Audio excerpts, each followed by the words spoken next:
Hello everyone, welcome to Sarvodaya classes. Sarvodaya classes में आप सभी का स्वागत है। इस घटना को लेकर के बहुत सारे आर्टिकल क्या है पब्लिश हो रहे हैं। भारत का एक पड़ोसी देश जिसका नाम क्या है बांग्लादेश। बांग्लादेश में क्या है बहुत व्यापक स्तर पर जो वहाँ के स्टूडेंट्स हैं वो प्रोटेस्ट कर रहे हैं। इस वीडियो के माध्यम से हम लोग इस चीज़ को समझने का प्रयास करेंगे कि जो प्रोटेस्ट हो रहे हैं उनके पीछे कारण क्या है, राइट, और इसके पहले क्या घटना देखने को मिली है और ऐसा हो भी रहा है तो क्यों हो रहा है, राइट।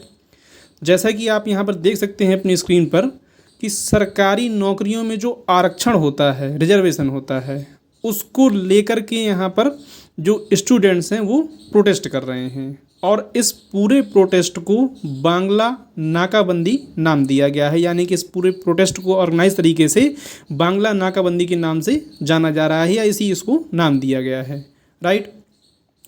अब आपकी जानकारी के लिए बता दें कि जैसा आपको मालूम होगा कि 1947 में जब भारत आज़ाद होता है तो जो पाकिस्तान का पूर्वी हिस्सा कहलाता है, जिसको पूर्वी पाकिस्तान कहते हैं, यानी कि 1947 के आज़ाद होने के बाद दो पाकिस्तान बनते हैं, एक पश्चिमी पाकिस्तान और एक पूर्वी पाकिस्तान।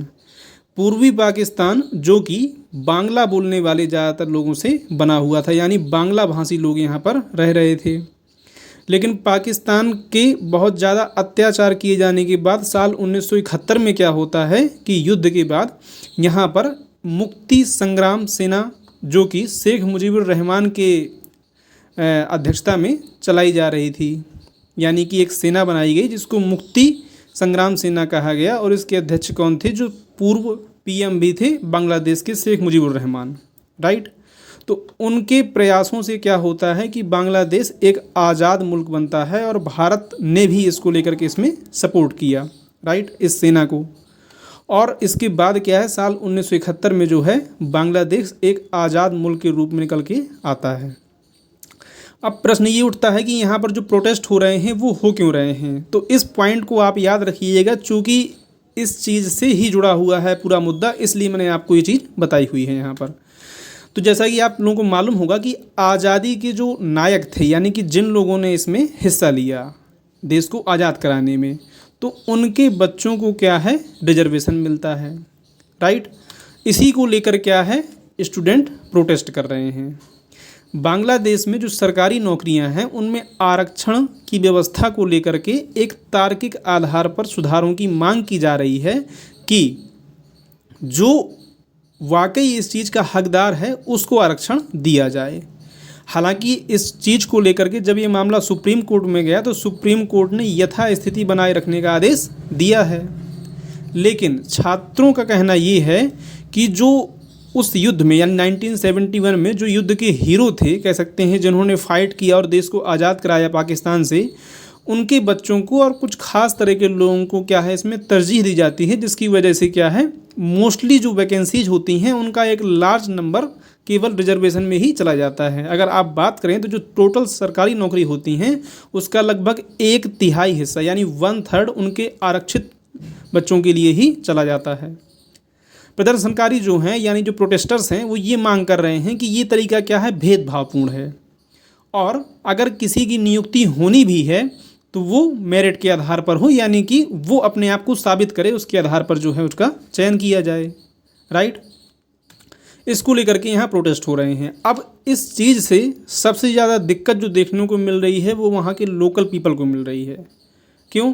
जैसा कि आपने स्टार्टिंग में वीडियो में देखा कि कितने मास स्केल पर लोग क्या है आते हैं और पूरा टाइम वहाँ पर प्रोटेस्ट करते हैं। तो जो हॉस्पिटल जाने वाले लोग हैं या जो रोज़मर्रा की ज़िंदगी जीने के लिए जो ट्रैवल करते हैं एक जगह दूसरी जगह पर, वहाँ पर इतने हैवी लेवल पर या बहुत ज़्यादा मास स्केल पर लोग जब आगे इकट्ठा हो जाते हैं तो ट्रैफिक पूरी तरह से ध्वस्त हो जाता है, राइट।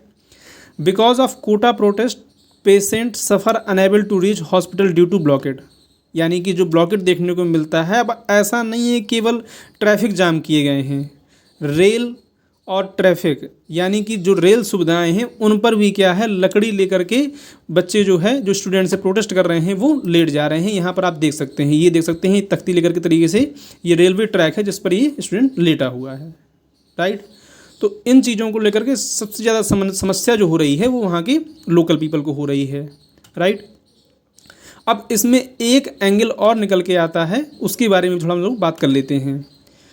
और क्या समस्या देखने को मिल रही है कि जो ये प्रोटेस्ट हो रहे हैं इनको लेकर के, या जो रिजर्वेशन दिया जा रहा है, अगर एक्चुअल बात की जाए तो जो आरोप लगाए जा रहे हैं वो ये है कि करीब 56% क्या है रिजर्वेशन में ही सीटें चली जाती हैं, बाकी बची 44% सीटों में ही जो नॉर्मल पीपल हैं वो फाइट कर पाते हैं, राइट।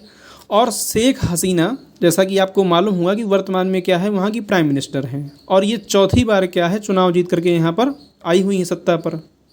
और जो इनका मुख्य शहर है, जो इसकी कैपिटल है राजधानी ढाका, तो यहाँ के क्या है जो ब्लॉकेट देखने को मिल रहा है, यहीं पर क्या है प्रोटेस्ट हो रहे हैं, राइट। और जैसा कि मैंने आपको पहले भी बताया कि इस पूरे प्रोटेस्ट को बांग्ला नाकाबंदी नाम दिया गया है। और समस्या इसमें ये देखने को मिल रही है कि जब ये मुद्दा सुप्रीम कोर्ट में गया बांग्लादेश की, तो सुप्रीम कोर्ट ने इसको अस्थायी तौर पर यानी टेम्पररी बेस पर क्या है इसको रोक लगा दी है कि इससे वैकेंसी यानी कि इस कानून को हटा दिया गया है, लेकिन क्या है वो टेम्पररी बेस पर है। लेकिन प्रोटेस्टर जो है वो ये मांग कर रहे हैं कि इसको क्या किया जाए, पूर्णतः हटाया जाए, राइट। और जो प्रदर्शनकारी हैं उन्होंने ये भी कहा कि अगर इसको नहीं हटाया जाता तो हो सकता है कि इसको फिर से बहाल किया दिया जाए। और ऐसा क्यों कह रहे हैं, क्योंकि इस भर्ती प्रक्रिया पर साल 2018 में भी पहले रोक लगाई गई थी, और उसके बाद से इस तरीके से भर्तियां जो है देखने को नहीं मिली थी, लेकिन उसको फिर से क्या है बहाल कर दिया गया है। यानी जिस प्रोसेस के जरिए भर्ती होती है उस प्रोसेस को फिर से बहाल कर दिया गया है, और इसी को लेकर के क्या है बहुत मास स्केल पर यहाँ प्रोटेस्ट देखने को मिल रहे हैं, राइट। ये क्या था आपका कंप्लीट वीडियो था। तो इन्फॉर्मेशन कहाँ की है, बांग्लादेश की है। क्या समस्या देखने को मिल रही है कि सरकारी नौकरियों के जो बड़े ओहदे वाले लोग हैं या जो बड़े शीर्ष अधिकारी रैंक के हैं उनके बच्चों को क्या है रिजर्वेशन से संबंधित मामला है, जिसकी वजह से क्या है यहाँ पर स्टूडेंट प्रोटेस्ट कर रहे हैं कि मेरिट के आधार पर क्या है चयन होना चाहिए, और जो भी इनको मिल रही हैं सुविधाएं उनको उनकी योग्यता के आधार पर देना चाहिए, ना कि एक रिजर्वेशन एक लाठी का सहारा देकर के उनको आगे लाना चाहिए, राइट। आई होप कि आपको सारी चीज़ें क्लियर हो गई होंगी, राइट। अगर आपको वीडियो पसंद आया हो तो प्लीज़ चैनल को सब्सक्राइब कर लीजिएगा और वीडियो को भी लाइक कर दीजिएगा। Thank you for watching.